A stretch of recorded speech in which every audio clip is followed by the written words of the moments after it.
ini mungkin saya akan sedikit menjelaskan terlebih dahulu, sedikit terlebih dahulu sebelum nanti Pak Nurudin menyampaikan materinya begitu ya. Kali ini memang kita dari media mahasiswa sedikit sharing ke teman-teman sekalian tentang free writing.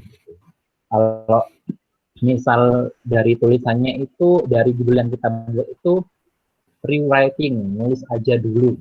Jadi memang kadang-kadang itu ini mungkin hal yang sudah sebagian besar kita tahu gitu, tapi tidak sebagian besar kita lakukan. Jadi memang menulis ini agak susah, judulnya bagaimana, mengawali paragrafnya bagaimana, itu yang mungkin sering terjadi meskipun jam terbangnya juga lumayan tinggi begitu. Hal-hal kendala semacam ini pasti kita dapati begitu, kita lalui, dan nanti mungkin Pak Nur akan menyampaikan sedikit banyak tentang materi tentang free writing ini. Untuk waktu dan tempat, silakan Pak Nur, saya persilahkan. Baik, Assalamualaikum warahmatullahi wabarakatuh. Selamat malam. Selamat berbahagia. Salam sejahtera untuk kita semua. Terima kasih saya diundang untuk berbagi pendapat. Saya tidak akan cerita teori ya, saya akan cerita pengalaman saja. Di sini ada penulis senior Mas Fajar S. Pramono itu ya, sudah malang melintang di mana-mana tulisannya. Awalnya memang kita konsep itu memang saya itu hanya ingin memberikan semacam penjelasan tentang masalah kepenulisan kepada media mahasiswa. Tapi kok ada niat untuk dibuka umum, tidak masalah bagi saya. Yang penting kan ngomong sedikit dengan banyak kan sama saja kan begitu. Sama saja, saya juga dari rumah, enggak kemana-mana. Ya. Saya akan cerita pengalaman. Untuk kali ini saya akan lebih spesifik ngomong terkait dengan free writing. Ya, free writing.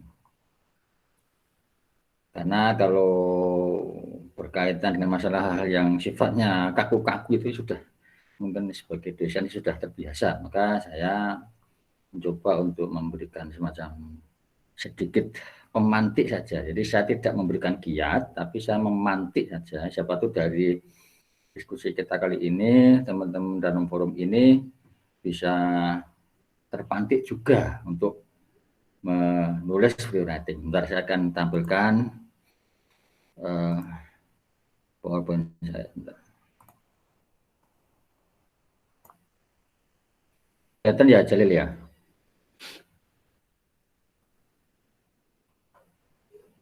Kelihatan ini Jalil. Kelihatan Pak. Oh sip, baik. Baik, free writing ya. Jadi saya cerita pengalaman. Nah, sebelum saya akan cerita beberapa hal yang berkaitan dengan free writing, saya akan cerita sedikit ya. Jadi free writing itu sedikit banyak akan sudah pernah saya bahas dalam buku saya namanya Dasar-Dasar Penulisan ini. Buku ini diterbitkan di Dewan Press. Lupa tahun berapa, tahun 2010 nggak salah. Sudah 10 tahun yang lalu, tapi kok kayaknya nggak cetak ulang lagi nih ya. Padahal yang berminat masih banyak kalau saya dapat japri dari beberapa teman-teman pembaca. Nah, saya akan tidak suatu saat teman-teman lihat di sini ada sebuah buku ya, namanya Kambing Jantan. Ini Raditya Dika yang tulis. Teman-teman seandainya pengen membaca lebih lanjut silakan klik di tautan ini. Di sini ada link, di sini ada esai saya tentang masalah kambing jantan yang akan saya singgung sekarang. Nah, jadi pada suatu saat saya itu pergi ke toko buku Togamas di Malang. Itu ada namanya toko buku Togamas di daerah Dieng ya. Suatu saat saya masuk dari sana itu dari pintu utara ya. Dari pintu utara masuk, setelah melewati penitipan tas itu, kemudian saya masuk dan di sana melihat ada tumpukan buku warna hijau. Saya biasanya kalau masuk toko buku itu mesti yang saya lihat itu mesti tumpukan-tumpukan buku itu di bagian dekat pintu masuk itu. ada buku tumpukan warna hijau. Kemudian saya fokus ke situ mendekat. Setelah saya pegang, ternyata bukunya itu Kambing Jantan itu, Raditya Dika. Ya. Terus kemudian ya aneh kan bagi saya, judul Kambing Jantan. Tak buka halaman belakang. Kok isinya aneh gitu.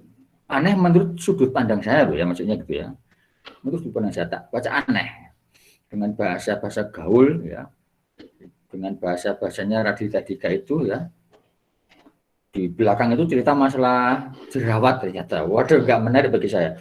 Akhirnya buku itu saya kembalikan lagi di tumpukan. Saya terus pergi ke rak buku lain yang biasanya saya kunjungi ya. Ke novel, juga termasuk ke cerpen, ke komunikasi, sosial, politik, dan agama. Biasanya yang saya kunjungi itu.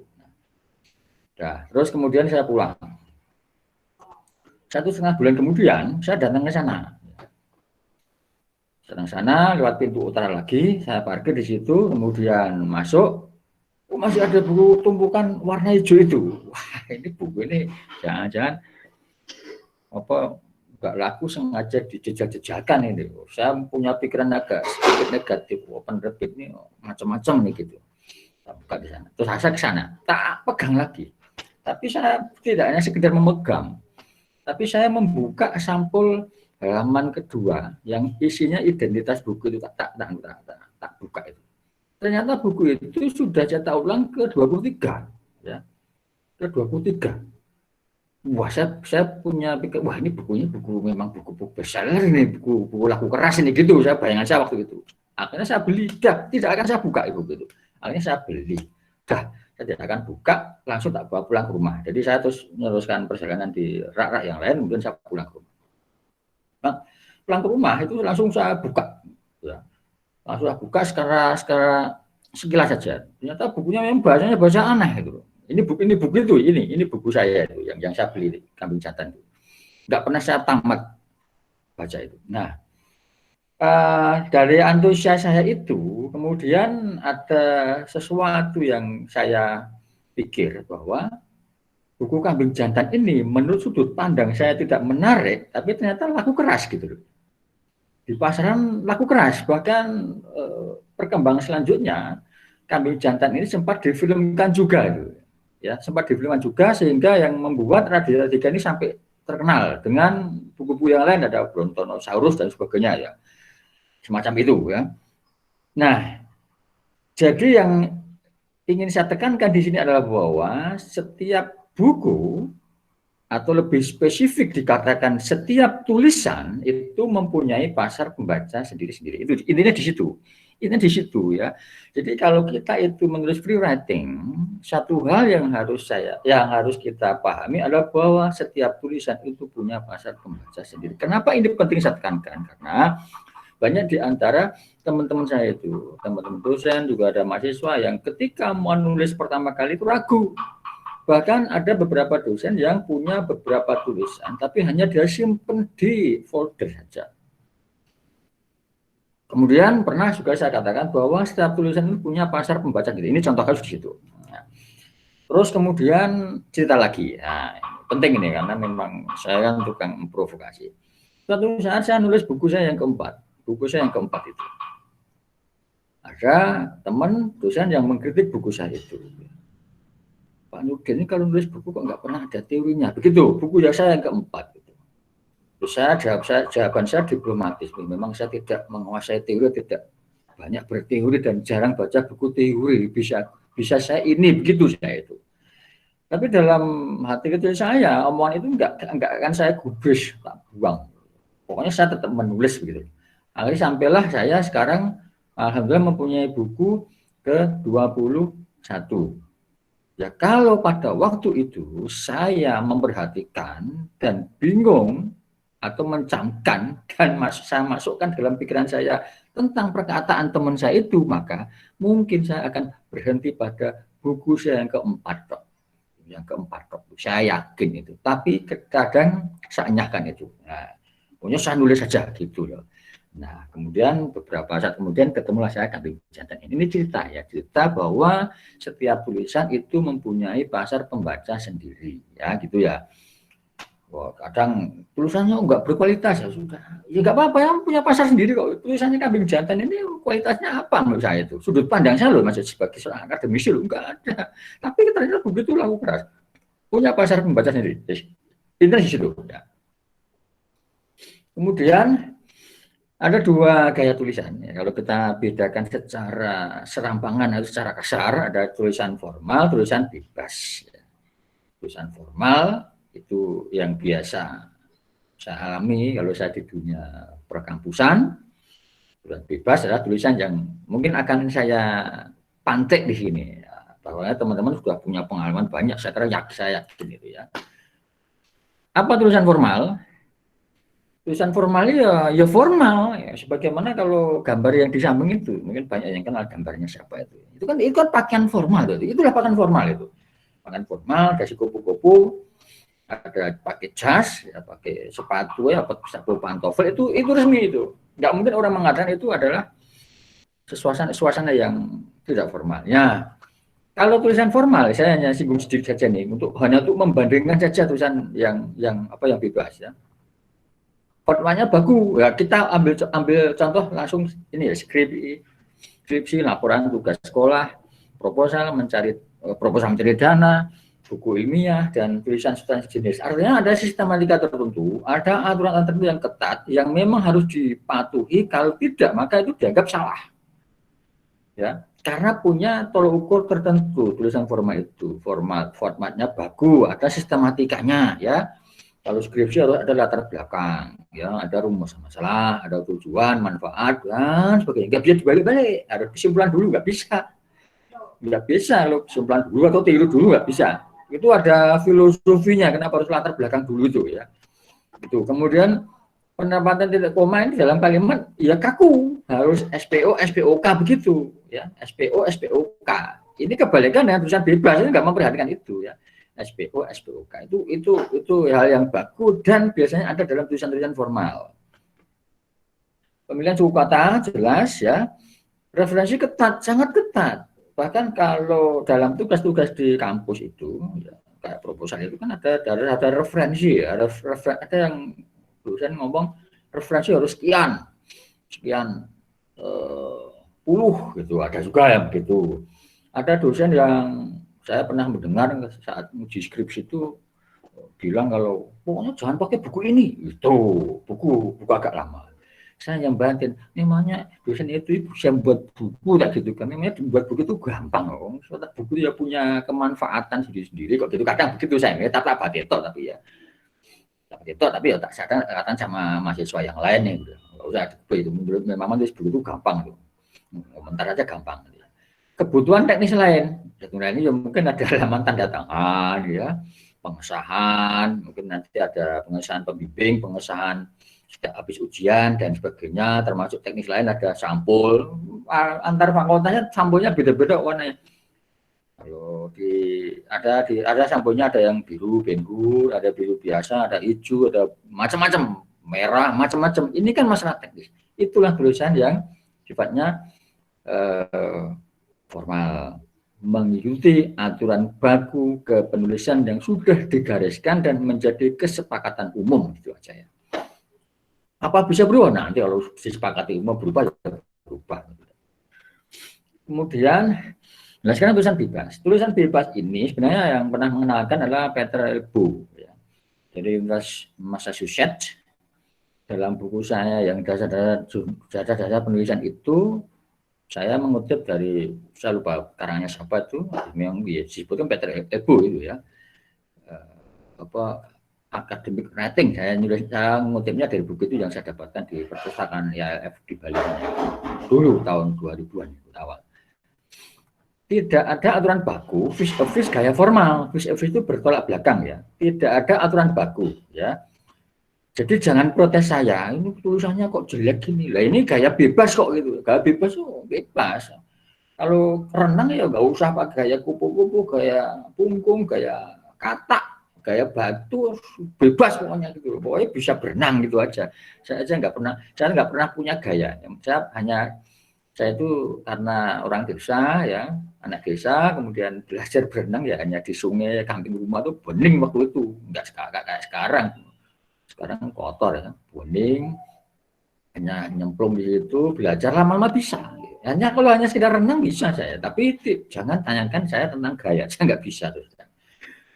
Ya tidak ada aturan baku ya, mulailah dilakukan dalam kondisi santai. Santai itu dalam arti ya kita tidak usah terbebani dengan sesuatu yang membuat kita itu terpaku. Ya kayak misalnya kalau kita nyusun skripsi kan harus tema dulu dicari ya, atau judul dulu ya, kemudian latar belakang ketemu, kemudian ditanyakan. Jadi pertanyaan itu kemudian kita mau punya manfaat apa dari ini, kemudian dari pertanyaan itu kemudian dicarilah referensi di perpustakaan atau bacaan untuk memperkuat latar belakang kita itu. Nah, kemudian terus dan sebagainya ya. Santai. Nanti akan saya tunjukkan saat dimana saya itu bisa menulis santai. Nanti ada menulis terus menerus untuk jangka panjang tanpa memperhatikan ejaan tata bahasa. Jadi ini tolong dinyahkan dulu ya, ejaan tata bahasa. Tentu saja persoalan dasar menguasai kata ya tetap ada, maksudnya gitu ya. Kata dikuasai, maksudnya kita mau nulis apa kalau kata kalimat tidak kita kuasai, dalam arti kita membuat sesuatu yang komunikatif ke baca, hanya tidak memakai aturan yang sangat bagus sekali itu. Ya, kayak kita baca novel atau cerpen kan ya kadang kata-kata tidak titik kan bisa gitu loh. Tapi kalau itu ditulis dalam skripsi nggak bisa. Kayak mahasiswa saya itu ketika dia biasa nulis cerpen, suatu saat nulis skripsi, saya nguji waktu di 103 waktu itu, mulai dari ketika Malang diselimuti kabut, wah itu saya tolak itu ketika ujian itu. Enggak usah apa-apa. Ini bahasanya bahasa bukan formal, bahasa novel atau cerpen, candi gitu kan. Karena tolak ukur saya, tolak ukur ilmiah waktu itu ya. Jadi semua punya tolak ukur ya. Tak perlu repot-repot menentukan kerangka tulisan, kedalaman analisis, pilihan kata, ejaan. Yang penting nulis saja dulu, semampu kita. Kemudian satu kata, menulislah apa yang ingin Anda sampaikan. Itu saja, abaikan lainnya. Menulis itu tadi. Sebagaimana apa tadi judulnya di layarnya ini kan, nulis saja bagaimana macam itu. Yang penting nulis saja itu ya. Tentu ya. Wah, saya sudah nulis Pak, tapi ketika sudah menghadapi pulpen itu kok macet. Ya mesti biasa itu. Atau sudah nulis satu paragraf kemudian kok macet dan sebagainya. Itu mesti ada gitu. Tapi penting nulis ya. Urusan kualitas urusan nanti. Ini kalau gaya free writing. Dan Anda perlu mengawali menulis tanpa bentuk terlebih dahulu, meski Anda merasakan bahwa Anda sudah punya ide ini itu, atau seakan-akan yang ingin Anda tuliskan itu sudah berbentuk. Tapi ini membebani. A tidak dapat langsung ditulis menjadi A.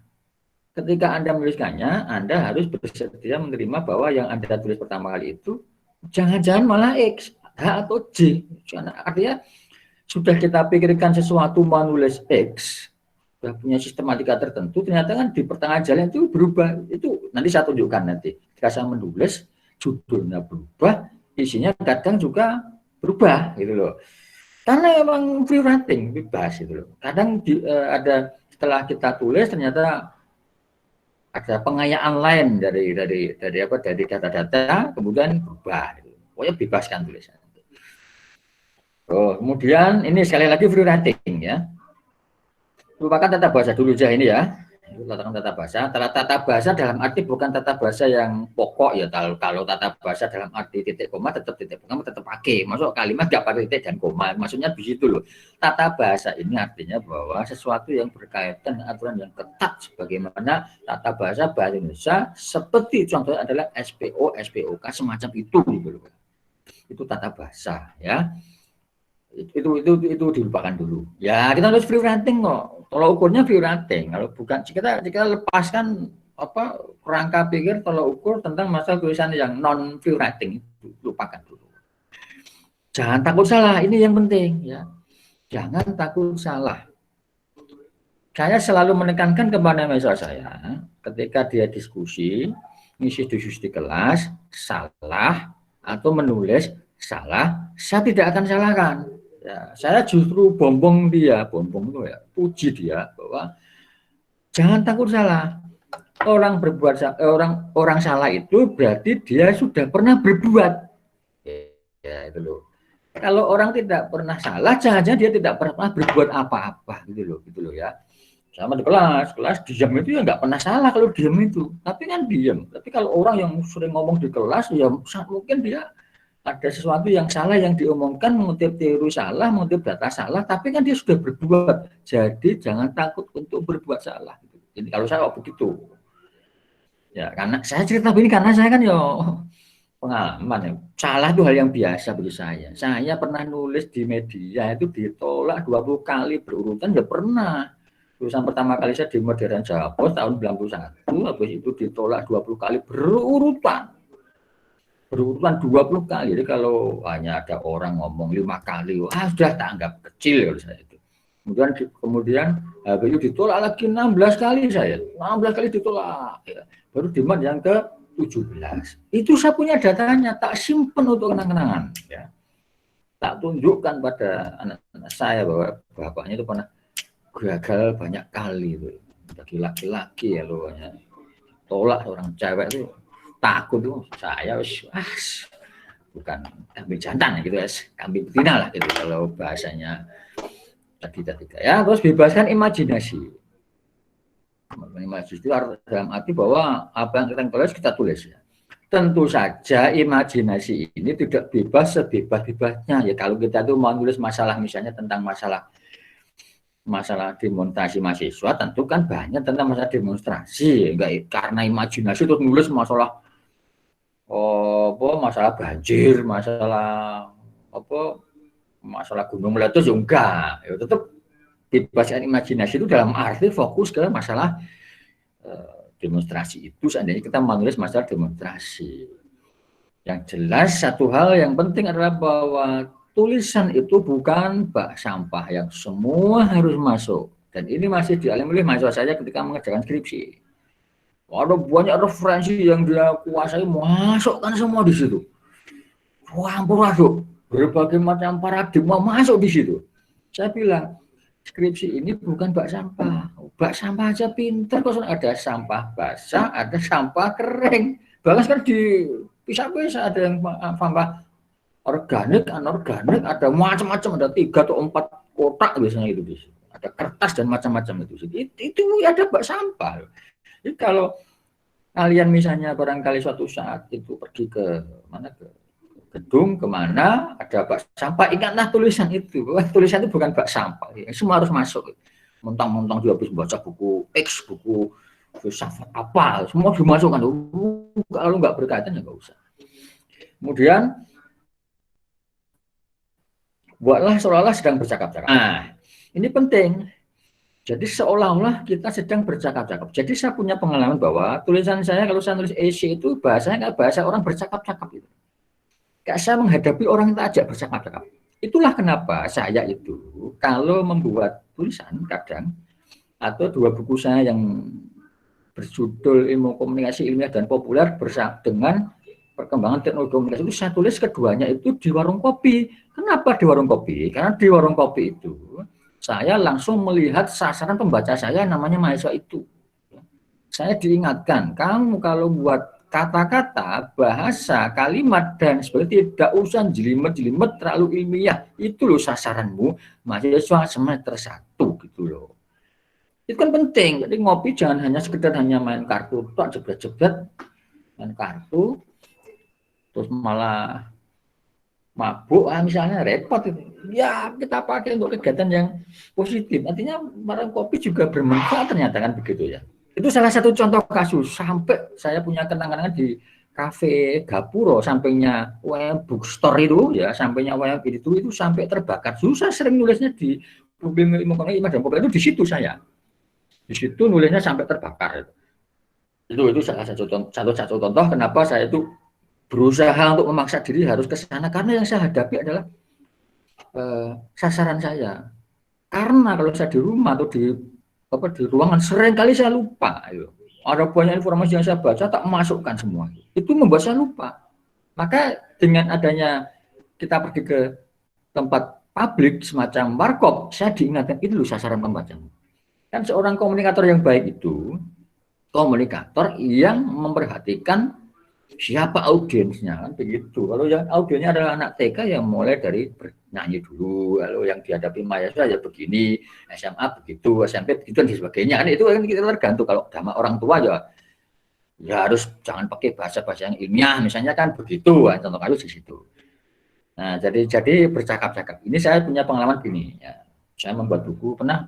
Jadi saya membuat buku ilmu komunikasi ilmiah dan populer itu melalui perenungan yang sangat lama menurut saya itu. Perenungan saya lama banget. Karena di pasar ada 4 atau 5 buku pengantar ilmu komunikasi ditulis oleh guru besar semua. Saya waktu itu mau nulis juga agak sedikit ragu-ragu, mamang gitu. Tapi tak lihat-lihat buku-buku mereka itu seperti apa. Wah, ternyata buku mereka terlalu ilmiah menurut saya dulu. Menurut saya loh ya, ilmiah sekali. Tidak renyah gitu loh. Wah, itu. Wah, ini harus tak lihat dan harus tak masuki nih ya. Maka buku saya yang ilmu komunikasi ilmiah dan populer itu saya tulis dengan ngepop ya, dengan bahasa ya mungkin bahasa-bahasa yang sederhana saja, termasuk saya buat di warung kopi. Di situ saya berikan contoh tentang saat saya menonton film Titanic ya, ketika saya melihat orang sedang ngamuk karena dia punya ilmu ilmu tenaga dalam dari Reok Ponorogo itu. Wah, itu ceritakan di dalam buku saya itu banyak cerita kok itu, sehingga menarik gitu. Meskipun ya akhirnya kan 1 tahun kita ulang, alhamdulillah kan salah satu contoh di situ. Jadi kita mampu melihat peluang. Intinya apa? Bahwa setiap tulisan punya pasar baca sendiri-sendiri. Kalau saya ketika mau nulis buku ilmu komunikasi itu, saya hanya terus kemudian saya itu berdetok, nggak berbuat ya, saya sampai sekarang ya tidak akan pernah bisa membuat buku ilmu komunikasi itu yang saya maksud itu. Maka saya melihat celah yang lain gitu loh ya. Editing akhir saja, editing itu gampang, editing soal akhir jelas. Editing tetap penting, tapi itu nanti urusan nanti ya. Nah, free writing dan essay, nah, ini yang hemat saya perlu saya tekankan ya, karena essay ini buku saya kumpulan essay ini ya. Agama saya adalah uang. Nah, ini buku kumpulan essay saya. Nah, kemudian essay ada 2 bentuknya. Essay yang benar-benar essay dalam arti yang kita pahami secara umum, ada essay yang sesuai ketentuan lembaga tertentu yang mengadakan lomba penulisan essay. Nah, itu beda. Kalau yang essay menurut ketentuan lembaga tertentu itu formal, harus melalui sistematika tertentu. Misalnya kalau dulu saya pernah ikut lomba menulis essay tentang Korea Selatan waktu itu zaman mahasiswa. Itu harus sesuai dengan pakemnya yang dikehendaki panitia, itu namanya essay, tapi essay ketentuan lembaga. Nah, yang saya maksud di sini bukan essay ketentuan lembaga, ini adalah essay dalam arti essay umum ya. Sering ada yang menyamakan dengan opini atau artikel, ada juga yang begitu ya, tapi masih jumbo ya. Tapi yang saya maksud essay itu bebas tulisan mengalir ya. Tulisan mengalir itu artinya ya terus dari awal sampai, jadi usahakan kalau menulis itu memang dari A sampai Z, dari awal sampai akhir itu memang ditulis sendiri kalimatnya. Meskipun kita mengutip pendapat orang dulu, biar nanti nyambung. Misalnya. Ini pengalaman saya. Bahasa bebas, ya, bahasa bebas. Ini saya tekankan ya. Membaca seperti menyimak cerita. Artinya bahwa kalau orang membaca essay itu sama persis ketika orang membaca cerpen atau novel itu loh, santai dulu ya. Tidak ada hal-hal yang sifatnya jelimet-jelimet, nggak ada. Kayak santai. Nanti saya akan sampaikan contoh nanti. Contoh essay saya yang saya buat. Ya kayak membaca cerita. Ada cerita, ya, ada. Kemudian dikaitkan dengan informasi aktual yang terjadi di masa ini. Kayak minggu kemarin saya nulis tentang masalah di Terakota itu saya nulis essay tentang kalung yang tertukar. Wah, itu saya akan terinspirasi dari sinetron Jodoh yang Tertukar gitu. Kalung yang tertukar gitu. Saya mulai dari cerita aja, kemudian tak kaitkan dengan keinginan dari Kementan untuk membuat kalung yang katanya kalau kalung itu nggak manjur nanti anggap aja itu kayu putih gitu kan begitu. Ya, tapi ya kalau kok masuk coba-coba masalah penyakit coba-coba, tapi ya mungkin daripada nanti dimarahi lagi sama Presiden ya. Menteri itu sekarang jadi kreatif sejak ada ancaman mau di reshuffle itu, mungkin begitu lah, bayangan saya di situ ya. Membaca seminar cerita, inti persoalan sering ada di bagian bawah. Kalau saya biasanya tak harus di bagian bawah. Jadi awal cerita dulu, dialog, tengah dimasuki data-data, kemudian intinya di paling bawah. Jadi kalau melihat inti dari sebuah esai ya, di bagian bawah. Inti esai saya ada di bawah seringkali. Ya, kalau ingin mengamati inti tulisan itu langsung aja buka tempat saya bagian bawah itu ya. Ini free writing yang ambil contoh. Saya itu contoh ya, saya kan nulis free writing itu kadang melalui HP. Nah, nulis free writing di HP saya dalam keadaan santai. Nah, kemarin saya nunggu anak saya itu yang tadi Raditya Dika tadi itu yang saya tulis itu ya. Yang tak kutipan linknya di atas tadi itu, di samping buku Raditya Dika itu saya tulis ketika saya menghadiri perpisahan anak saya hari Senin kemarin di Min Malang 1. Perpisahan sekelas maksudnya ya. Itu nggak perpisahan banyak orang tuh, sekelas saja. Jadi sehari itu ada perpisahan 3 kelas. Sekian hari ya. Hanya setengah jam kok, setengah jam. Karena Pak ya kan ya, anak-anak karena pakaian sudah dibeli, sudah dijahitkan, maksud nggak ada foto-foto aja ya, semacam foto-foto tok. Habis lewat di depan kepala sekolah, foto-foto udah ada dokumen itu ya. Ini yang penting aktual, kualitas bisa nomor 2. Ini saya pernah tulis esai tanggal berapa? 4 Agustus. Ya, 4 Agustus. Ada juga pernah nulis terminal dan cermin manusia Indonesia. Ini ketika saya itu naik bis ya, dari Surabaya ke Jepara itu. Bayangkan tuh berapa jam itu di sana itu. Mateng kan, membaca buku ya bosan.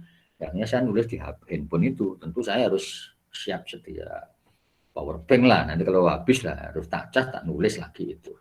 Apakah Thomas Edison masuk surga dan sebagainya. Jadi judulnya, saya kalau judul yang pop ini aja, interupsi, saya keluar grup WA ya ini. Ya, ini dari kejengan atau kejengkelan saya setiap grup WA atau isunya kok ceramah kok kalau pagi-pagi. Bukan saya itu tidak tertarik, bukan, tapi kan kadang kalau setiap grup yang saya ikuti, mungkin kalau yang generasi milenial ini enggak ada itu ya, tapi kalau sudah grup yang kayak seumuran saya itu mesti setiap grup itu, grup yang tidak pernah berkurang, mesti bertambah itu. Setiap pagi ada yang ngirim entah tuh Fajar Embun ya, bukan Fajar Pramono ya, Fajar Embun ya, mungkin embun pagi, ada yang renungan pagi, Jumat dan macam-macam ya, isinya padang kupas. Gitu. Ya kadang ada grup yang sudah belum tak buka sampai sekian ratus itu ada nggak tak buka juga. Tapi saya tetap jadi anggota grup tapi pasif gitu. Ini ya contoh kasus. Kemudian ini loh tadi ini jadi tadi ini interupsi saya keluar grup WA. Ini ya judul saya asli dari handphone saya. Kemudian tak edit jadilah interupsi. Ini jadi ini yang awal ya, bagi awal. Judulnya Ustadz WhatsApp. Nah, ini loh. Ya. Ini kembali WhatsApp ini gitu ya. WhatsApp ini. Ini judulnya nih, jadi Ustadz WhatsApp. Karena ada Ustadz yang memang modalnya WhatsApp itu ya, kopas disebar itu Ustadz saya itu. Ya, bagi saya itu agak menjengkelkan saya itu. Ya, mungkin orang boleh punya pendapat berbeda loh ya maksudnya ya. Tapi ada orang tertentu yang memang merasa agak terganggu gitu. Karena hanya kopas saja banyak di situ. Ini contoh kasus. Ini saya buat di sini. Saya kadang bosan juga dengan grup WhatsApp, bukan tidak ingin mendapatkan informasi dan macam-macam. Ini kan saya cerita saya sendiri tuh ini. Jadi kayak orang membaca cerpen, aku, saya dan sebagainya itu pakai orang pertama ya. Kemudian ada ini yang saya tulis di bis terminal di bis Surabaya Jepara ya, terminal dan cermin manusia Indonesia. Ya. Karena kenapa? Saya melihat di sana itu, jadi salah satu cermin manusia Indonesia asli itu ada di terminal itu.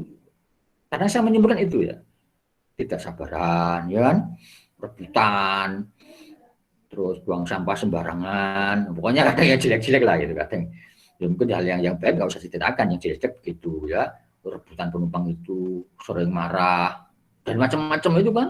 Di terminal kan begitu ya. Kemudian itu ya, ini saat saya mau ngisi acara di program tur administrasi bisnis di Undip Semarang, tapi acaranya di Jepara karena mereka kan ya mau sekaligus rekreasi di Jepara, di pantai sana itu ya. Tuh ya, ini saya berada di jalur 20 dan 21 tuh. 21 itu di jurusan Semarang dan Jepara gitu ya. Nah, kemudian ganti judul, menyelami alam gaib penghuni terminal. Ya. Ini ya judulnya biar agak sedikit menarik, ternyata pembacanya juga lumayan lah ya. Di Tugu Malang ya. Ada juga. Nah, ini ya dua contoh itu. Nah, ini contoh esai yang saya buat. Ini saya foto dari esai yang dimuat dalam buku Agama Saya Adalah Uang. Nah, ini ya. Ini cerita. Pertama cerita BPS, budget pas-pasan jiwa sosialita ya. Ini kan ya pengalaman saya dosen mengamati mahasiswa kan. Dosen kan yang diamati mahasiswa. Kalau mahasiswa yang diamati kan dosen ya. Jadi dosen mahasiswa itu kan ada beberapa kelompok mahasiswa, BCS, budget pas-pasan jiwa sosialita. Ada mahasiswa kunang-kunang, kuliah nangkring ya. Kuda-kuda kuliah dagang, kura-kura kuliah rapat. Maksudnya kuliah rapat tok itu ya. Kuliah dagang ya dagang tok. Ya ada dagang jajan, ada dagang apa ya, make up. Kalau make up itu asal jangan dagang diri sendiri, saya kira tuh masalah yang halal gitu.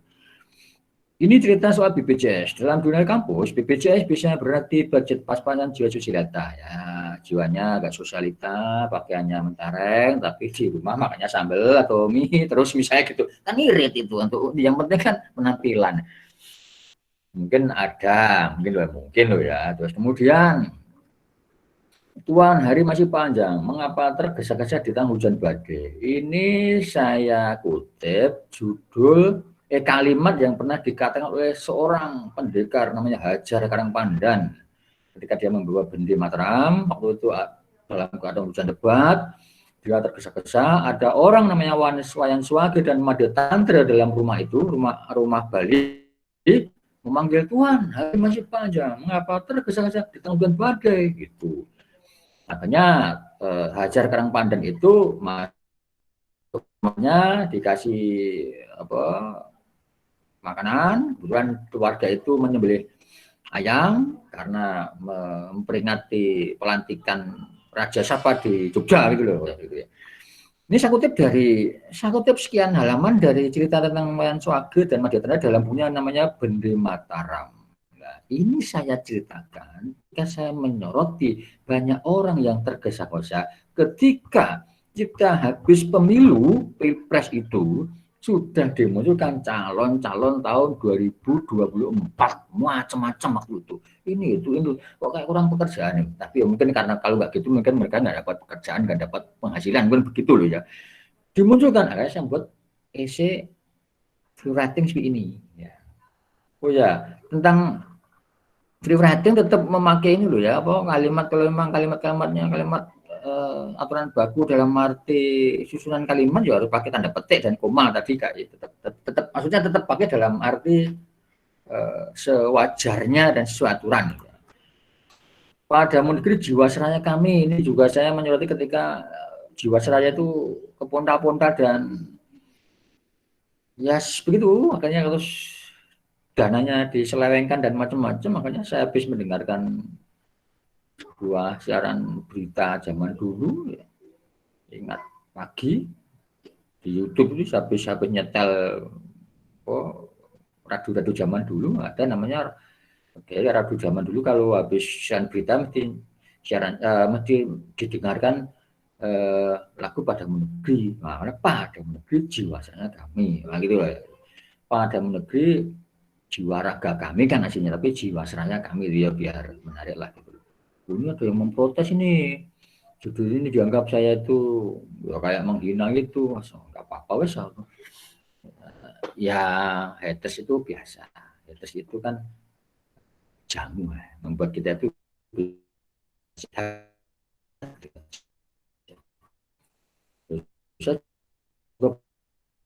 haters, bulan juga sudah, tapi ya persen dikatakan dalam buku saya. Terima kasih Mbak Hetri kan tidak populer kan, katanya begitu. Popularitas kita ditentukan oleh seberapa banyak haters. Tuhan memang satu, kita yang tak sama. Ya sekarang ini agak judulnya agak sedikit serius, tapi ceritanya ini ya hidup ini memang rumit, tidak dan macam-macam. Jadi tulisannya populernya cerita tolong ya. Ini saya membayangkan kita itu kok gelut para politisi itu yang berebut kekuasaan, tapi masyarakat sing duel ya, berebut kekuasaan, mereka yang duel. Ya, nah ini ya gaya bahasa seperti apa? Ya ini saya promosi ya, ini buku saya yang baru tadi siang itu keluar dari percetakan, tapi belum sampai ke saya ya. Tentang komunikasi politik masyarakat tidak tulus. Baru tadi siang saya ditelepon, dikasih WA, ya pasang aja, ini baru tak pasang juga ya. Nah, populer, tidak ngepop, juga tidak terlalu ilmiah, sebab sasarannya masyarakat umum. Ini kalau kita ilmiah populer ya. Dalam ilmiah populer dalam arti ini kalau artikel di koran itu ilmiah populer ya. Ya, dalam arti ini mungkin kita cenderung mendekati ini lah. Contoh sesuai harmonis. Jadi kita kenapa tidak senang memakai kata sesuai, senang harmonis, pecahan fraksi. Kenapa nggak pecahan saja? Kok fraksi? Ya mungkin dianggap lebih mentereng. Ya nggak apa-apa sih, divariasikan. Tapi jangan kita banyak kosakata ilmiah. Nanti jangan-jangan salah menggunakan itu.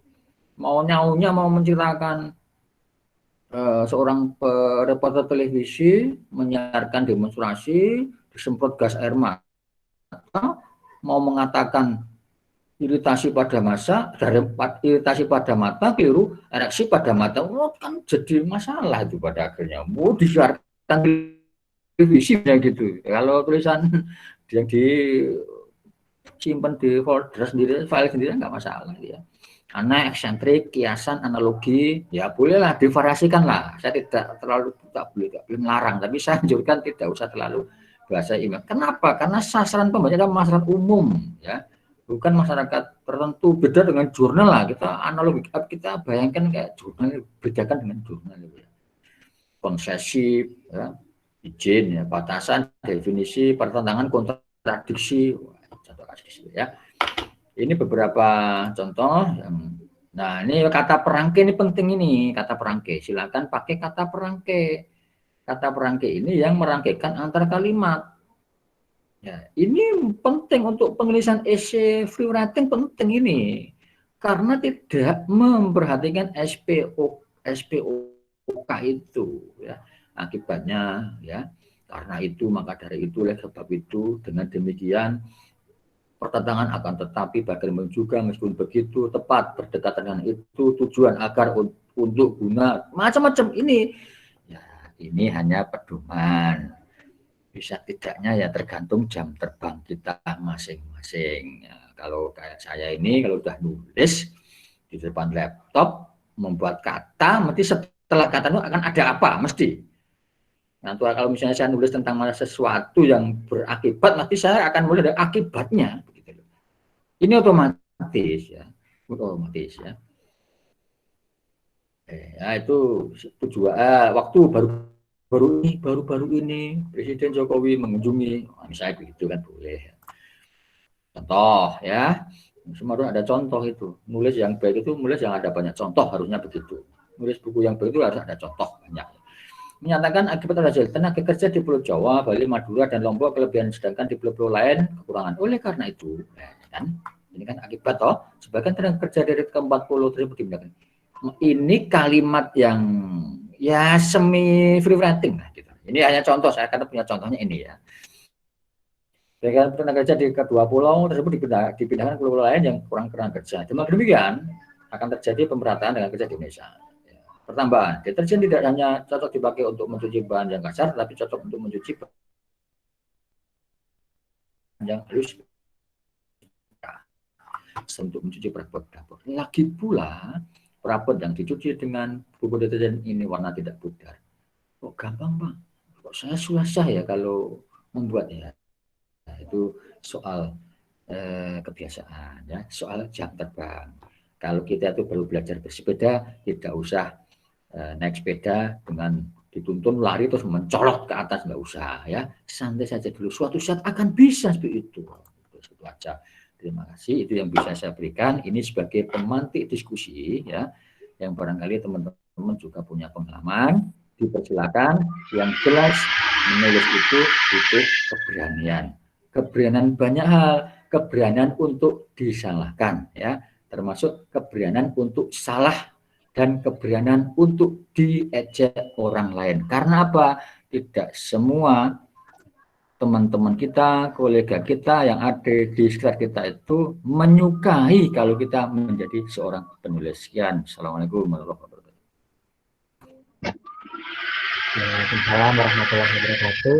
Terima kasih Pak Nur untuk pemantiknya, materi yang disampaikan tadi lumayan memantik ternyata. Sudah banyak sekali pertanyaan yang terkumpul di saya terkait materi yang Pak Nur sampaikan. Mungkin satu hal yang perlu dicatat baik-baik tadi ya, bahkan mungkin perlu di stabilo ya. Tidak perlu takut menulis, tidak perlu takut dikritik, tidak perlu takut dinyinyirin ya Pak Nur, mungkin itu bahasanya yang sekarang seperti itu mungkin ya. Tidak perlu takut untuk dibilang A, dibilang B, nulis dulu aja. Oke, ini saya coba bacakan satu persatu Pak Nur untuk pertanyaannya. Untuk 3 pertanyaan pertama saya bacakan dulu pertama dari Pak Fajar S. Pramono.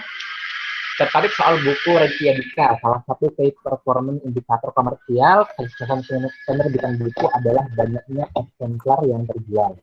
Bagaimana jika disandingkan dengan idealita kemanfaatan sebuah buku? Mana yang lebih penting menurut Pak Nur? Jadi yang pertama, ini dijawab satu dulu atau jalan dulu Pak? Saya dulu aja ya, biar nggak lupa nih. Ya. Oh ya, oke. Mungkin bisa langsung Pak Nur jawab dulu aja. Oke ya, ini Mas Fajar ini, penulis handal ini ya, yang sering saya baca tulisannya di media-media itu ya, media cetak itu. Nah, kalau saya tergantung Mas Fajar ya, tergantung tujuan kita apa. Kalau tujuannya emang laku, ya itu yang dipentingkan. Kalau tujuannya itu menjelaskan dalam arti kalau saya nulis buku teks dan buku ajar, tentu saya kan akan lebih mementingkan bagaimana caranya apa yang saya jelaskan itu terjelaskan kepada pembaca saya. Perkara nanti begitu laku keras itu kan ya alhamdulillah kan begitu ya. Nah, memang ini tergantung tolak ukur Mas Fajar. Nah, sekarang Mas Fajar kalau membuat buku untuk apa dulu? Ya. Ada juga yang membuat buku itu kayak kemarin kami itu di asosiasi PTM itu membuat buku kumpulan tulisan tentang COVID-19 itu ya memang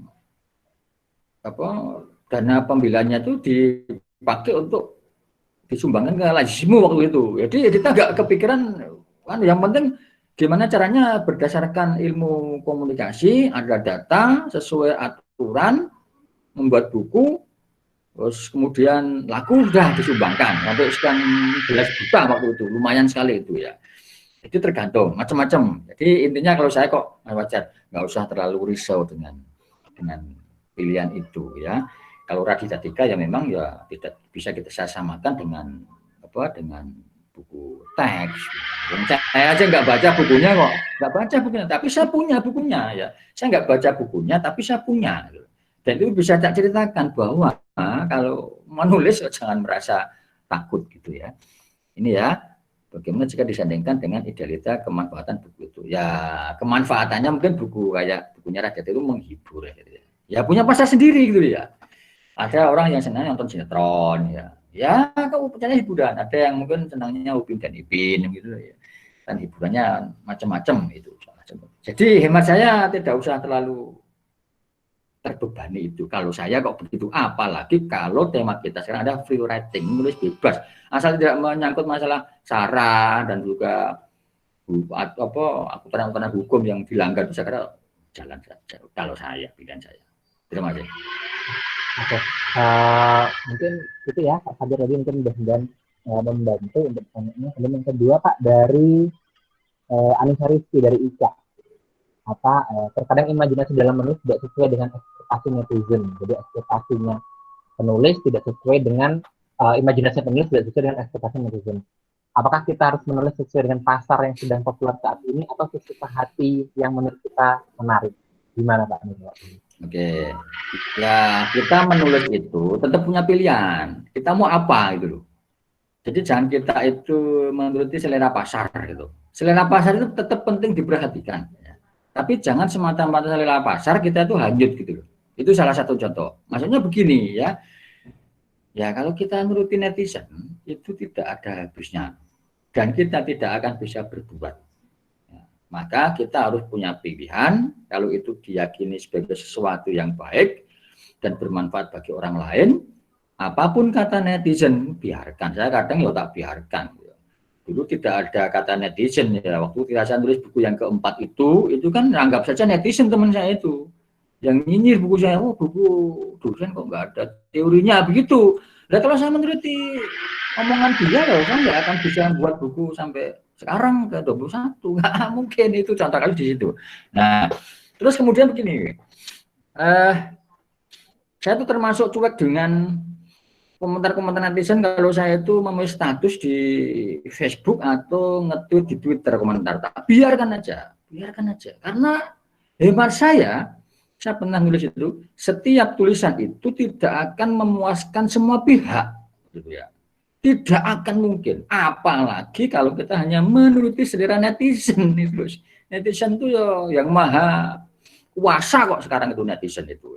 Jadi setiap buku itu punya pasar pembaca sendiri. Yang kedua adalah setiap tulisan, buku dan tulisan ya tadi ya. Setiap tulisan tidak akan memuaskan semua pihak. Pasti ada yang tidak setuju, pasti. Tulisan saya apa dikira nggak ada yang setuju semua? Belum tentu. Apa-apa. Ada yang ada orang yang melihat detail tulisan saya setiap paragraf. Ada model begitu. Betul komentari. Mungkin ya dikritiki dan dinyinyiri, biar aja berarti orang itu membaca tulisan saya bener kan begitu. Tapi kan kita ya tetap jalan ya nggak usah di unfollow, nggak usah, biarkan aja. Saya kan tak nikmati saja kok, hidup ini sudah ruwet dibikin susah gitu. Itu kok bayangan saya di situ itu ya. Anissa Rizky Ananda. Itu ya Anissa Kak Ica ya, jadi cuek aja karena semua tulisan tidak akan memuaskan semua pihak gitu ya, tidak akan memuaskan semua orang gitu. Lanjut ke pertanyaan selanjutnya dari Mas Handi. Terkadang dalam menulis bebas terlalu asik bercerita, akhirnya pembahasan kerap kali meluas dari inti tujuan awal yang ingin ditulis. Nah, kira-kira bagaimana mensiasatinya Pak? Nah, mensiasatinya Mas Hamdi ya. Coba sekali pergi ke orang yang sedang membuat rumah, tukang-tukang itu, sudah mati ya tukang itu. Tukang itu kalau membuat rumah, ya, yang saya tahu ya kalau di desa saya itu, untuk meluruskan yang bawah itu pakai bandul. Bandul, jadi ada benang putih itu, kemudian di bawahnya ada bandul kayak timbangan tapi kecil. Itu untuk melurus. Jadi kalau nanti bergeser, luruskan. Geser ke sana, luruskan. Fokus itu. Karena itu tadi, kalau kita itu, meskipun free writing, dalam arti free writing menulis bebas, tidak sebebas yang, sebebas-bebasnya begitu. Tapi kalau memang kita fokus pada tema tertentu, imajinasi bebas dalam arti tema tertentu yang sedang kita buat itu. Itu maksudnya di situ ya. Ya harus pakai bandul itu. Harus fokus. Ya. Nah, untuk penulis pemula, barangkali, ya kadang kan, ketakutan, kadang kan yang sudah ditulis di awal ditulis lagi di bawah kan begitu dong ya, kadang ya bolehlah nanti kalau dirasa tidak mengganggu, tapi ini memang melawan ilmunya free writing ini, membuat outline nggak apa-apa, outline ya. Tapi itu jangan jadikan kita sebagai pembatas dalam arti terlalu kaku itu. Pakailah outline itu membantu kita agar apa yang kita bahas di bagian awal tidak diulang lagi di tengah atau bawah. Tetap fokus pada yang kita tulis, Mas Hamdi Alfansuri. Ini Pak, kalian mungkin saya ada pertanyaan susulan terkait pertanyaan tadi apa namanya Mas Hamdi itu. Kadang-kadang kalau misalnya nulis rewriting itu setelah kita menulis selesai keseluruhan dari awal sampai akhir, katakanlah buat 2 halaman A4 misalnya, sudah tulis, sudah selesai judulnya, sudah tulis semua, memang kita baca nih Pak dari awal sampai akhir. Tapi yang dibingungkan adalah bagaimana sih caranya kita memposisikan diri sebagai pembaca. Kadang-kadang kan kalau misalnya menurut penulis sendiri mungkin, oh ini sudah bagus nih gitu. Nah kalau misalnya orang lain yang disuruh bacakan kadang-kadang terlalu banyak sana itu gimana Pak? Nah begini, pengalaman saya begini ya. Biarkan orang lain membaca kalau bisa. Ya. Berikan orang lain untuk membaca. Ya. Tetapi kita harus siap, jangan sakit hati kalau kita dikomentari banyak hal dari orang lain itu. Contohnya begini, ya. Saya pernah punya pengalaman. Ketika saya sebagai penulis pemula, zaman mahasiswa, suatu saat saya mengirim sebuah artikel ke majalah kampus. Di situ tulisan saya dibanting-banting sama senior itu. Tulisan apa nih? Tulisan acak-acak gitu. Sakit hati saya itu. Sakit hati, bener. Tapi habis itu ya tidak saya perhatikan itu kata-katanya itu. Pokoknya tak nyahkan aja itu. Pokoknya saya nulis gitu loh. Saya harus bisa nulis, menyayangi orang itu. Saya itu waktu itu greget bener loh.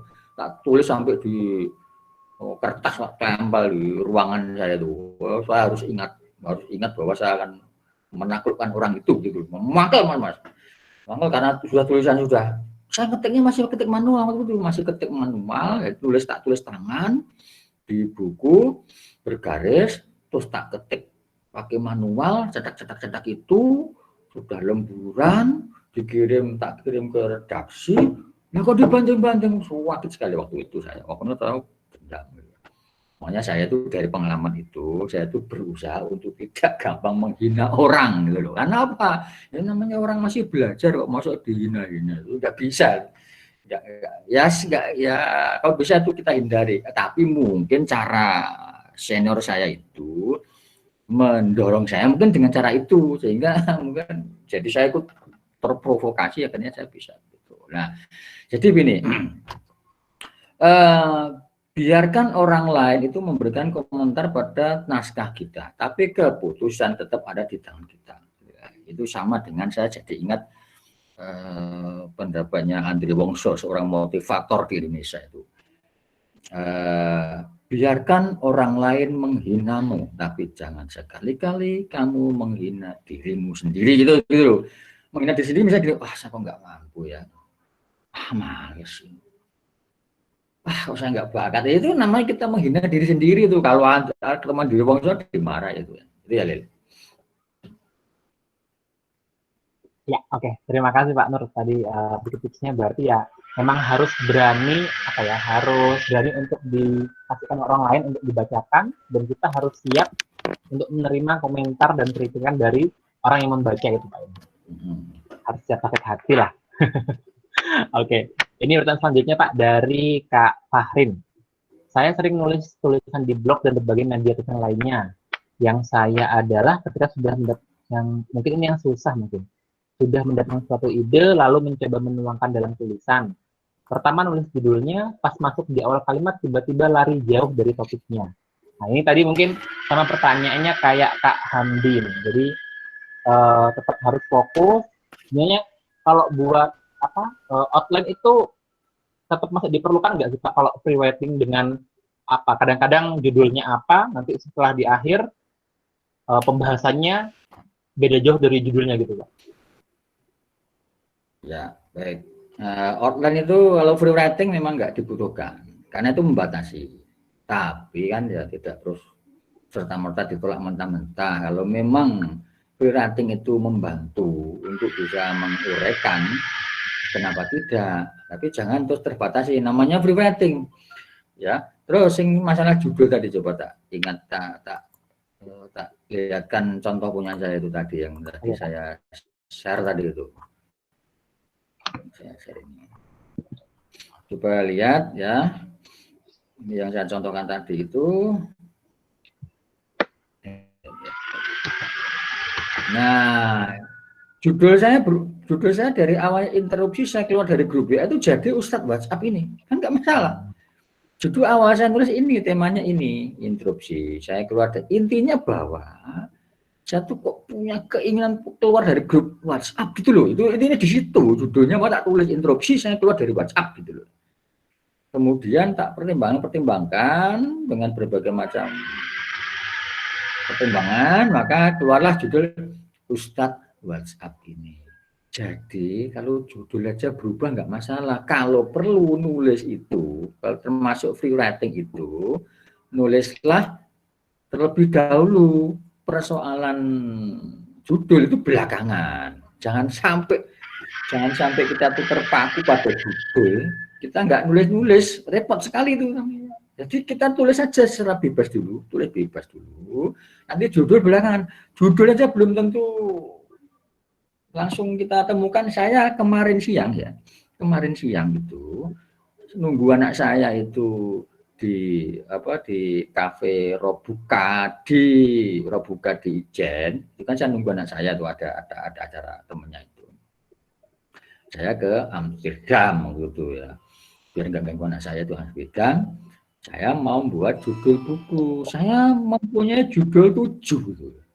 7 judul yang harus saya pilih salah satu. Bingung saya tuh buat, susah loh buat judul itu, nggak gampang terus terang itu. Saya buku, kopi sudah tak minum, cappuccino saya sudah mau hampir habis, belum ketemu dulu saya. Akhirnya terus judulnya itu yang saya tulis di Twitter itu, tak tulis di Twitter. Itu kan arsip saya di Twitter itu suatu saat kalau saya ditanya oleh orang, saya punya arsip itu tinggal tak download itu tak tujuan ini loh. Saya suatu saat pernah mengalami kesulitan membuat judul dari judul 7 alternatif judul, tak pilih salah satu itu sekian jam baru ketemu ya. Jadi itu ya Mbak, jadi jangan risau dengan judul. Ada pengalaman seorang wartawan majalah di Jakarta ya. Dia tuh seorang wartawan senior, suatu saat itu dia tuh disegerakan deadline karena majalah akan segera dicetak, tapi belum punya judul cover itu.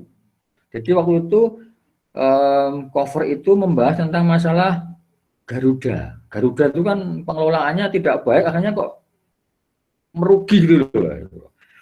Muter keliling ya, sholat 2 rakaat macam-macam. Kadang ya mungkin godaan ya orang kalau sholat itu kan mesti kadang punya ide kadang-kali. Godaan setan memang hebat benar goda kita.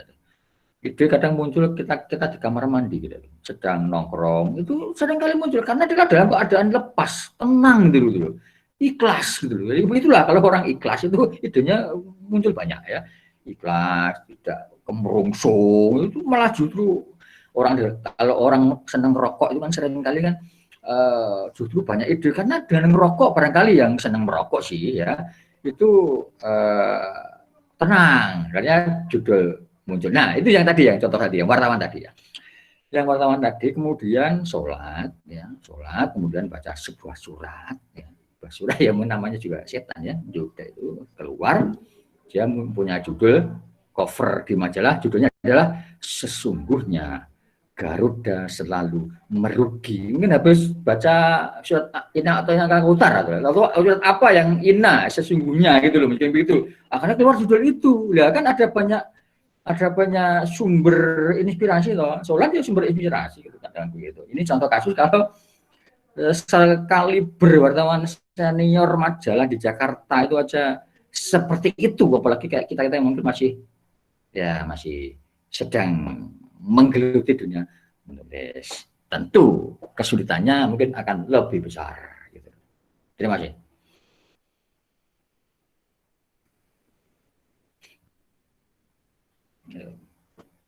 Oke, sorry tadi. Itu tadi mungkin jawabannya untuk Kak Fahrin ya, Kak Fahrin. Kemudian selanjutnya ini Pak dari Fitriana. Dia sudah membuat 200 halaman. Kadang kalau misalnya sudah buat 200 halaman, ternyata di tengah jalan sudah tidak tertarik lagi dengan tulisan yang ditulisnya. Mungkin dia jarang memperlihatkan karyanya ke orang lain karena dipikir orang lain tidak merasa tertarik dengan tulisannya. Ini tipsnya selain apa bahasanya ya? Kalau PD ini sudah harus pasti nih Pak ya. PD untuk tulisannya bisa jadi sebagainya. Mungkin ada tips lain dari Pak Nur untuk yang seperti ini. Ya, memang salah satu penyakit penulis pemula itu tidak pede. Itu penyakitnya, itu penyakit. Ya, kalau kita tuh mau bergelut dengan penyakit ya sudah ya kita punya aja penyakitnya itu sampai kapanpun, sampai akhir zaman ya, kasarnya begitu. Tapi yang namanya penulis itu memang harus pede. Saya kalau kuliah tuh memberikan penjelasan ke mahasiswa dari kamu antara dua hal, antara pede dan minder, mending kamu pilih pede. Tak begituan. Ya perkara PD itu agak sombong ya namanya juga masih belajar kan yang menemukan bentuk kan nggak masalah biarkan aja nama mahasiswa ya termasuk apalagi penulis pemula PD hemat saya tidak masalah silakan PD aja terusan saya punya pengalaman itu ketika tulisan saya itu dimuat di harian Jawa Pos Mei tahun 91 itu saya PD bahwa saya bisa nulis Jawa Pos. Teman-teman saya itu belum banyak yang bisa nulis di sana itu WD. Meskipun tulisan saya itu jeleknya minta ampun. Kalau saya baca sekian tahun kemudian, bahasa saya kan kuaco waktu itu. Tapi saya sudah merasa hebat ya, namanya penulis pemula kok jarang dipunya oleh yang lain. Kita bisa nulis hanya PD. Tidak apa-apa beda aja. Waktu itu honornya 25.000 waktu itu. Terus tak habiskan untuk makan sama teman-teman karena memang saking senangnya itu habis katanya 25.000 honornya itu di Jawa Pos Opini itu waktu itu nggak apa-apa ya makanya terus dari situ kan dari PD itu kan kita tuh apa ya kalau saya kok terus kita tuh terus bersemangat gitu loh kalau kita tuh minder kita tuh mundur dan kita tuh sampai kapanpun kita nggak pernah akan bisa maju termasuk malas sekali kita malas itu jadi kebiasaan sekali kita minder akan jadi kebiasaan maka salah satu tolok ukur tulisan kita itu dikatakan berkualitas atau tidak itu kira-kira orang lain bisa memahami tidak disitulah kita butuh orang lain untuk membaca maka tidak ada cara lain kecuali tulisan kita orang lain biarlah membaca tulisan kita itu tadi pesan saya biarkan orang lain mengkritik tulisan kita, tapi keputusan ada di tangan kita sendiri. Mau tidak diperhatikan omongan orang itu serah kita. Kan dia nggak akan tahu. Itu saja. Coba nanti saya lihat seperti apa tulisannya itu. Okay. Kalau berani maksudnya. Maksud nggak berani. Oke. Mungkin ini untuk selanjutnya mungkin nanti yang mau bertanya bisa langsung dihidupkan saja mic-nya nanti mungkin bisa langsung berbicara dengan Pak Nurudin selaku materi saya ini. Mungkin ada yang Kak Anastasia masih bergabung Kak Anastasia? Oke, nggak ada mungkin Kak Yuki Ferreri. Masih bergabung Kak Yuki? Kak Aryani, ada Kak Aryani?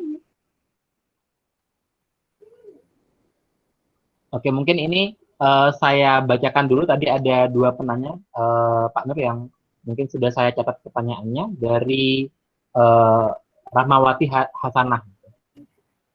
Dia sering menulis cerpen, namun takut untuk mempublikasikan karya karena sulit menggabungkan antara pemikiran, suasana hati, dan objek dalam menulis itu sendiri. Jadi penggabungan antara pemikiran, suasana, dan objek dalam menulis itu seperti apa sebaiknya? Cerpen itu kan fiksi.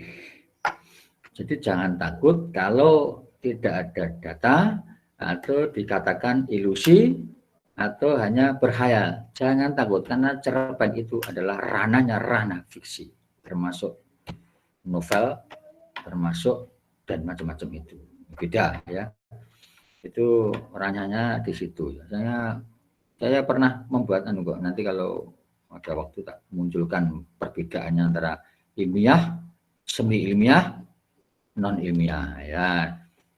Kalau ilmiah itu ada skripsi, disertasi dan sebagainya itu, ada yang semi ilmiah, ada opini itu artikel itu semi ilmiah itu ya, ilmiah populer. Sementara yang lajur satunya ada tulisan yang non ilmiah itu di situ ada novel, ada cerpen, ada roman dan sebagainya. Jadi kalau hanya sekedar cerpen saja tidak usah bingung, itu bebas. Orang tidak akan pernah memprotes kalau itu, wah ini cerpennya tuh hanya berkhayal aja nih gimana. Tidak akan ada yang protes. Namanya novel kok. Ya. Jadi kalau memang artikel ya gitu loh. Nah, ini saya cerita juga ada seorang tulis artikel itu takut kalau tulisannya ditanggapi orang. Ada seorang mahasiswa ilmu komunikasi angkatan 2000 C itu suatu saat pernah nulis artikel di harian Malang Post, ditanggapi. Bingung ke saya itu, apa ya harus ditanggapi ya Pak? Ya terserah lah, kalau memang itu datamu benar, tanggapi, data dia salah, tanggapi. Kalau datanya dia benar ya nggak usah ditanggapi, benarkan aja kan nggak apa-apa itu. Gimana Pak? Apa saya dibelas? Enggak. Saya ceritakan kemudian ketika saya suatu saat nulis di Harian Pikiran Rakyat Bandung, nulis sebuah artikel, itu ditanggapi oleh seorang profesor dari Jerman. Tulisan saya itu orang hebat kan, wah tulisan mahasiswa ditanggapi profesor dari Jerman waktu itu. Senang saya, tapi bingung habis itu saya. Tapi lambat laun saya apa ya merenung, kira-kira saya di blacklist enggak ya? Saya kan termasuk orang kalah. Ternyata koran itu enggak memperhatikan itu. Koran itu sejauh memang tulisannya berkualitas ya dimuat. Ternyata tulisan-tulisan saya itu ya terus dimuat terus kok tulisan saya itu di Pikiran Rakyat Jawa Barat itu. Meskipun tulisan saya pernah ditanggapi seorang profesor itu. Tapi memang saya kalah data. Oh dia pakarnya kok. Saya itu mahasiswa, satu aja belum lulus waktu itu. Dia sudah pakar, punya data. Ya saya biarkan aja untuk dibaca orang. Kan kalau memang benar kenapa harus dibantah? Wong saya bukan netizen juga kok. Netizen kalau dibantah, bantah terus sampai kapanpun nggak akan selesai. Ya tahu benar ya sudah biarkan saja itu ya. Jadi itu tadi ya. Cerpen itu golongannya fiksi. Cerpen golongan fiksi. Ada aturannya sendiri apa bahasanya Pak ya kalau cerpen mungkin. Tapi cerpen sudah termasuk ke free writing juga Pak. Maksudnya golongan tulisannya gitu. Apa?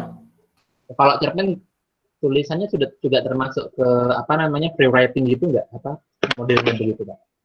Ya ini free writing yang saya masuk di sini free writing yang bukan fiksi itu ya. Bukan fiksi. Tapi kalau kita tinjau dari segi penulisannya cerpen itu free writing juga. Bebas berkhayal malah gitu ya. Apapun bisa kita tuangkan. Orang akan memaklumi kalau tulisan kita tuh mungkin kebetulan sama dengan nama atau adegan atau peristiwa tertentu yang dimaklumi karena namanya cerpen. Oke Pak, terima kasih. Ini ada satu pertanyaan nih. Batasi sampai jam 8:30 ya Mas Jalil ya. Oh siap Pak. Ini ada mungkin ada 2 pertanyaan terakhir Pak ya. Ini pertanyaan selanjutnya.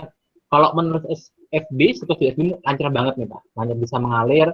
Tapi kalau sudah diniatkan untuk menulis di koran atau per jurnal, kenapa macet? Mungkin gimana sih caranya ide bisa mengalir semengalir kita menulis status di Facebook? Ya, Facebook itu salah satu contoh bentuk free writing. Bebas kan, tanpa beban kan gitu. Bebas tanpa beban, tanpa aturan, tanpa kita terpaku pada aturan tata bahasa Indonesia yang baku. Itu Facebook itu aslinya free writing, bebas kita mau pakai bahasa-bahasa yang 1 kata, 2 kata kan bebas di situ. Nah, ini makanya biasakan aja nulis di Facebook itu aja ya, biasakan di situ. Kemudian kalau perlu nanti ya kemudian diolah lagi. Saya selalu yakin bahwa semua butuh proses. Artinya bahwa kalau kita sudah terbiasa nulis di status di Facebook yang agak panjang, itu mau tidak mau mempercepat kita dalam kedewasaan dalam menulis daripada orang yang tidak pernah nulis sekalipun di Facebook. Kalau tolak ukurnya Facebook loh ya. Nggak tahu juga kalau dia tuh tidak nulis di Facebook tapi dia nulis di blog ya nggak tahu pasti. Tapi yang jelas semua butuh proses ya. Kita kuliah aja dari TK, SD, SMP, SMA, perguruan tinggi itu kan proses itu. Orang mau mencapai tempat dari kampus saya di Landung Sari ke Sengkaling itu kan harus 1 langkah, 2 langkah, 3 langkah sampai berlangkah-langkah. Kita dia nggak bisa terbang kan begitu loh. Yang jelas intinya adalah bahwa rumus menulis itu banyak baca, banyak nulis, dan tidak ada jalan pintas. Ya.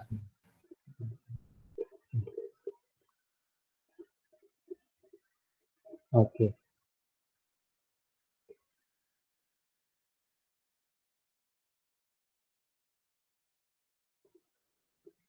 Oke, halo Pak Nurudin, masih tergabung? Masih menyambung Pak Nurudin? Halo?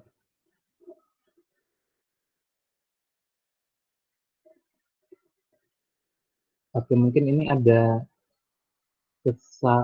sedikit gangguan sinyal mungkin di kediaman beliau.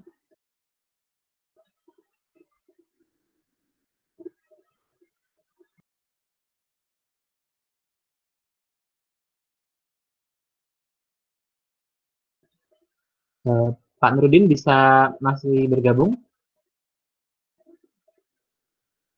Oke, sebentar teman-teman, mungkin ini masih ada kesalahan sedikit sinyal di pemateri kita. Sebentar lagi akan bergabung lagi.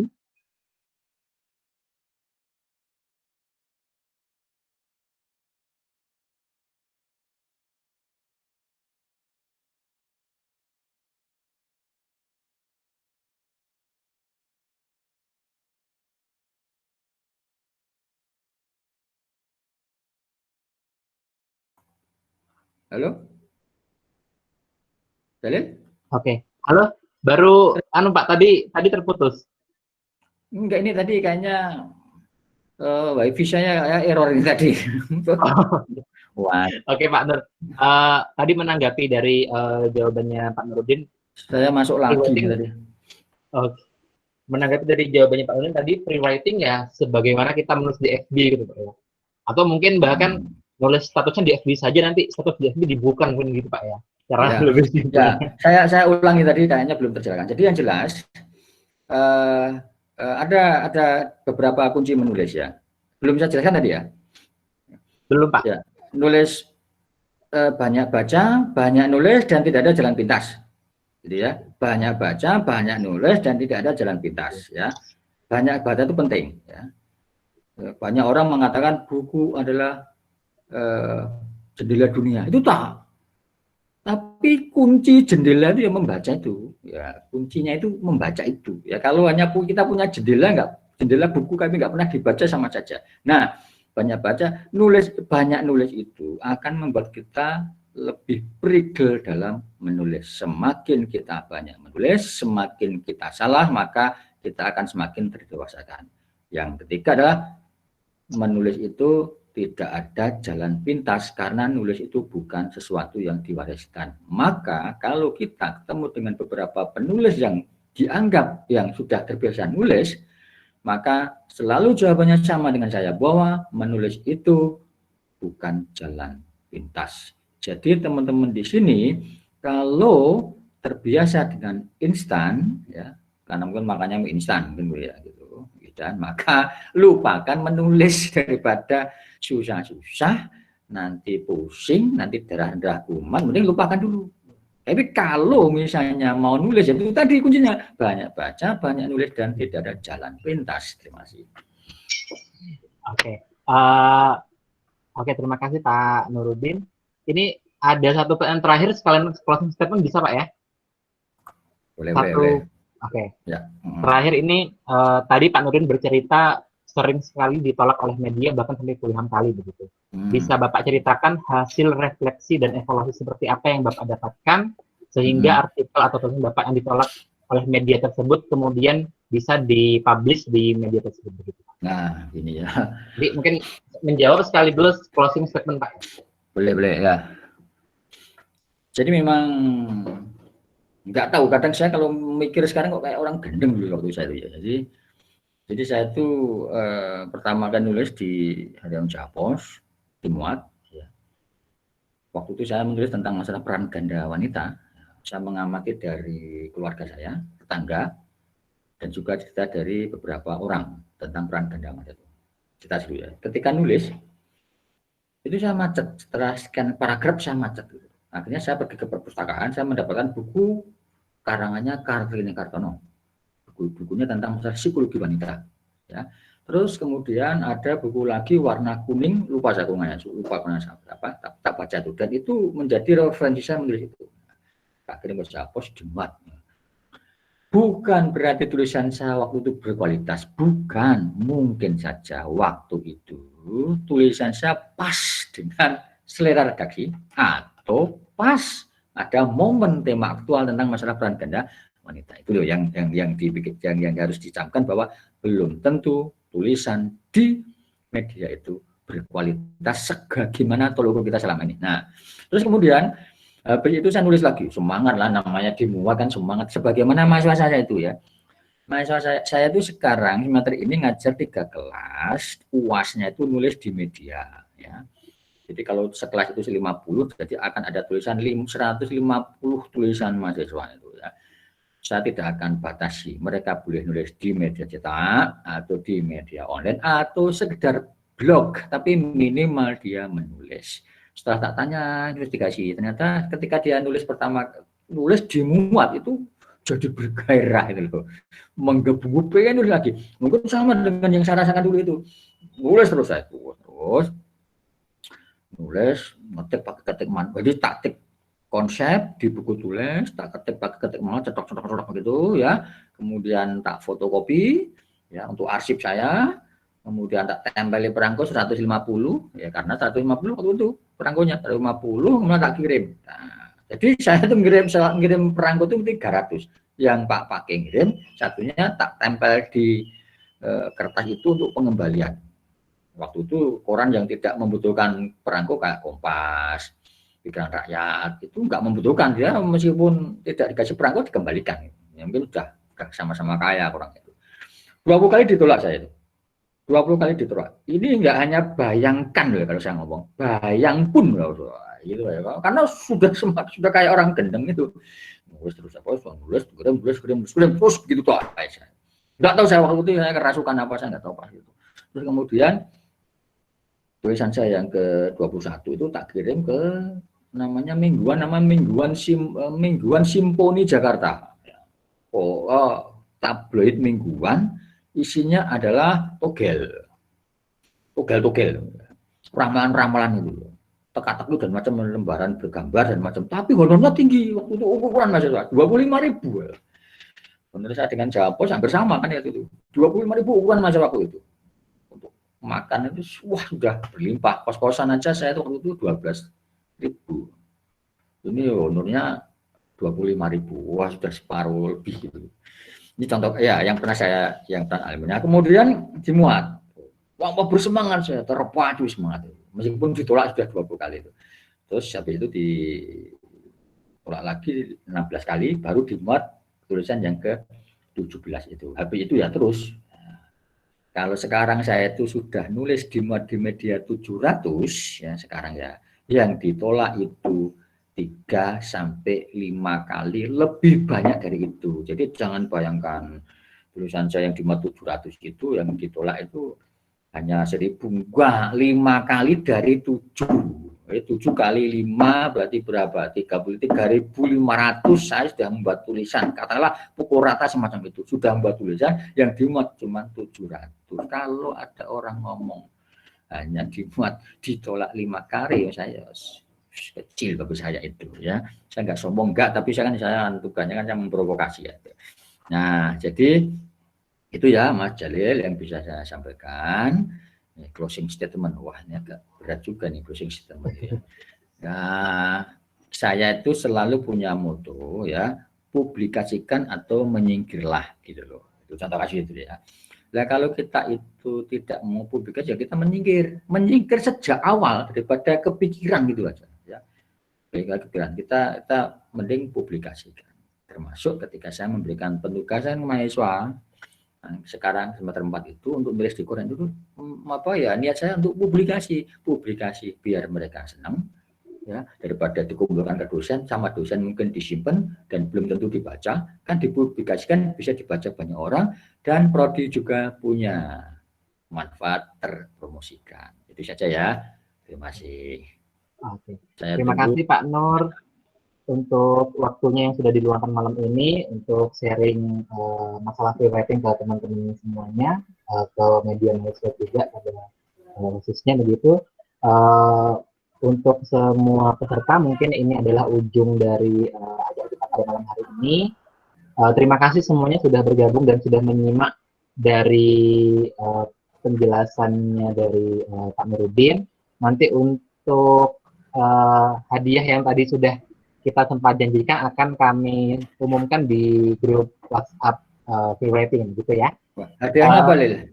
Nanti ada dari bukunya ini Pak, bukunya Zul. Oh, Yang wajah media. oh, ada berapa bukunya, Jul? Ada Pak Zul menyumbang 1 buku. Oh, aku nyumbang 1 buku. Oh, oke, berarti nanti kita akan memilih 2 penanya terbaik. Nanti kita akan hubungi via WA Japri untuk pengiriman hadiahnya. Oke, terima kasih semuanya. Selamat malam. Wassalamualaikum warahmatullahi wabarakatuh. Waalaikumsalam. Waalaikumsalam